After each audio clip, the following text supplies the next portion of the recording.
Final thoughts about the season before we leave you on this edition, Breakdown Day edition of the Capitals Rink Report. I think for Spencer Carberry in his first year, a team that is retooling on the fly for all of the adversity that this team had. We mentioned the centers and what the roster looked like on opening night to the way it finished in Game 82.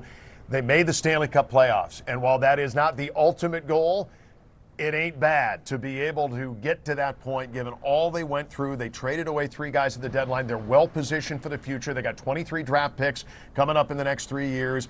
Even Brian McClellan talking about that, hey, you know what? We can move some of those if there's something that we like and we want to go get in the trade market. So all in all, they're well positioned. It was a pretty good year notwithstanding, and you think that they're going to only grow from here, would be the hope. Yeah, one thing we haven't talked enough about, I think, is the fact that this team has found its head coach.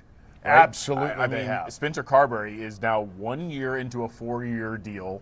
I don't think anyone, maybe even Spencer, thought this was a playoff team this year. That said, he found the right buttons and he pressed them at the right times. He got this group to come together.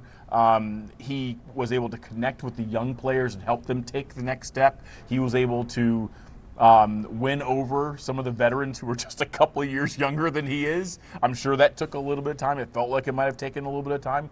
But by, the other side of the All-Star break, you could kind of see things, starting to come together a little bit. And then he loses 3 key players at the deadline, and all they did was get better.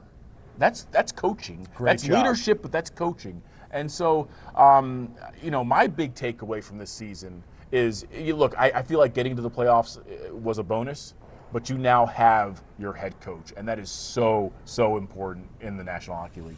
We will be popping in periodically through the course of the offseason. The Hershey Bears are going to be in the Calder Cup playoffs. We wish nothing but the best for them. Henrik Lapierre is down there, and a lot of other familiar names. Andrew Crystal coming in from the Western League. A lot of fun things going on there. Tark, it's been fun through the course of the regular season, the postseason, and now here into the offseason. It's been a fun little show we put together here. Yeah, it's been a great time, and I appreciate you guys joining us for all this fun.